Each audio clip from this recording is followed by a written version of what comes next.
नमस्कार, स्वागत है आपका विंध्य भारत में। मैं आपके साथ साक्षी गुप्ता। लोकसभा चुनाव के लिए कांग्रेस को मध्य प्रदेश में प्रत्याशी नहीं मिल रहे हैं।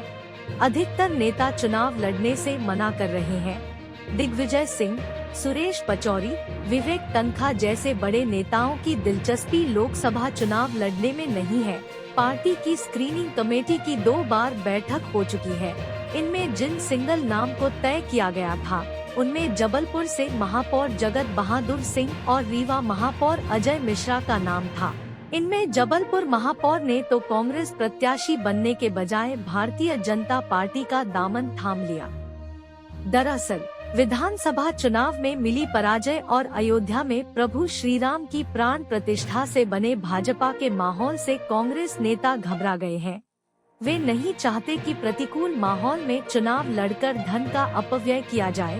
यही वजह है कि वे हारने से बेहतर चुनाव लड़ने से ही इनकार कर रहे हैं। महापौर अजय मिश्रा भी चुनाव लड़ने के मुद्दे पर सहमत नहीं है। पार्टी ने उनका इकलौता नाम रीवा से तय किया है। विंध्य की इस सीट पर पूर्व विधानसभा अध्यक्ष श्रीनिवास तिवारी का प्रभाव था। पिछले लोकसभा चुनाव में कांग्रेस ने तिवारी के नाती सिद्धार्थ तिवारी को प्रत्याशी बनाया था, लेकिन विधानसभा चुनाव में सिद्धार्थ को कांग्रेस ने टिकट नहीं दी तो वह भाजपा में शामिल हो गए। अब त्योंथर से विधायक है। इंदौर में संजय शुक्ला, विशाल पटेल और सत्यनारायण पटेल तीनों ही पूर्व विधायकों ने लोकसभा चुनाव से हाथ खींच लिया है। कांग्रेस प्रयास कर रही है कि अश्विन जोशी पूर्व विधायक या स्वप्निल कोठारी में से किसी एक को इंदौर से चुनाव लड़ाया जाए। अश्विन और कोठारी दोनों ही धनाढ्य है, इसलिए कांग्रेस चाहती है कि ऐसे व्यक्ति को टिकट दी जाए जो चुनाव का खर्च उठाने में सक्षम हो।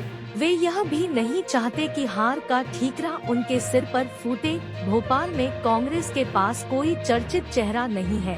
पिछले लोकसभा चुनाव के दौरान मप्र में कमलनाथ सरकार थी। इसे देखते हुए पूर्व मुख्यमंत्री दिग्विजय सिंह ने भोपाल लोकसभा क्षेत्र से भाग्य आजमाया था, लेकिन इस बार वे चुनाव नहीं लड़ रहे हैं। यही वजह है कि कांग्रेस सैन्य प्रकोष्ठ के श्याम बाबू श्रीवास्तव पर दाव लगाने पर विचार कर रही है।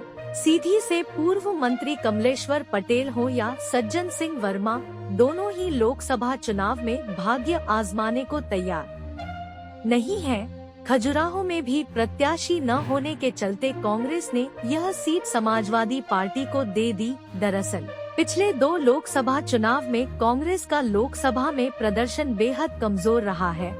2019 में कांग्रेस को 29 में से 1 और 2014 में 2 सीट मिली थी। इस बार भाजपा ने 29 में 29 सीट जीतने का लक्ष्य रखा है, इसलिए कांग्रेस नेताओं और कार्यकर्ताओं दोनों में ही उत्साह